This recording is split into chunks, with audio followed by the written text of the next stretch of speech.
ഹർത്താൽ തുടങ്ങിയ ആദ്യ മണിക്കൂറിൽ നഗരത്തിൽ KSRTC ബസ്സുകൾ സർവീസ് നടത്തി. എന്നാൽ നെയ്യാറ്റിങ്കര, കാട്ടാക്കട, നെടുമങ്ങാട്, കഴക്കൂട്ടം എന്നിവിടങ്ങളിൽ UDF-കാർ ബസ്സുകൾ വ്യാപകമായി തടഞ്ഞു. കിള്ളിയിൽ KSRTC ബസ്സിന് നേരെ കല്ലേറുണ്ടായി. കാട്ടാക്കട ഡിപ്പോ ഓഫീസ് യൂത്ത് കോൺഗ്രസുകാർ ആക്രമിച്ചു. പലയിടത്തും സമരക്കാർ KSRTC ബസ്സുകളുടെ കാറ്റഴിച്ചു വിട്ടു. ദീർഘദൂര സർവീസുകളടക്കം കഴക്കൂട്ടത്ത് തടഞ്ഞിട്ടു. നഗരത്തിൽ സ്വകാര്യ വാഹനങ്ങളും തടഞ്ഞതിനാൽ പിന്നീട് സിറ്റി സർവീസുകളും നിർത്തിവെച്ചു. ഓട്ടോയും ടാക്സിയും സർവീസ് നടത്തിയെങ്കിലും പൊതുഗതാഗതം തടസ്സപ്പെടുത്തിയത് സാധാരണക്കാരെ വലച്ചു. സാധാരണക്കാരന് ഈ ഉന്നത വിദ്യാഭ്യാസം പ്രാപ്യമല്ലാത്ത രീതിയിലേക്ക് പോവുകയാണ്. ന്യായമായ ആവശ്യമാണ്, പക്ഷേ ബുദ്ധിമുട്ടുണ്ട്. 6-6:45 മണിയൊക്കെ ഇവിടെ വന്നത് ഇതുവരെയൊക്കെയായിട്ടും വീട്ടിൽ പോകാൻ പറ്റാത്തൊരവസ്ഥയാണ്. വളരെ ബുദ്ധിമുട്ടാണ്. ബേക്കറി ജംഗ്ഷനിൽ ധനമന്ത്രി TM തോമസ് ഐസക്കിനെ കോൺഗ്രസുകാർ തടഞ്ഞു. പോലീസ് എത്തി പിന്നീട് മന്ത്രിക്ക് വഴിയൊരുക്കി.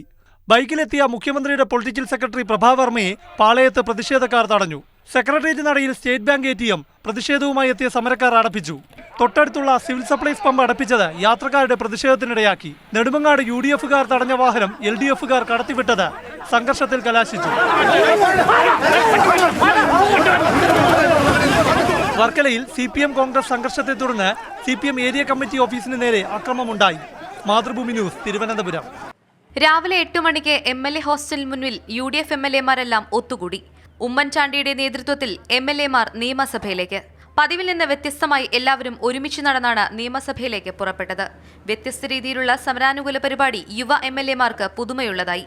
കണ്ടോൺമെന്റ് ഹൌസിൽ നിന്നാണ് പ്രതിപക്ഷ നേതാവ് രമേശ് ചെന്നിത്തല സഭയിലെത്തിയത്. അതേസമയം LDF MLA-മാരെ കൊണ്ടുപോകാൻ നിയമസഭയിൽ നിന്ന് വാഹനവും എത്തിയിരുന്നു. മാതൃഭൂമി ന്യൂസ്, തിരുവനന്തപുരം.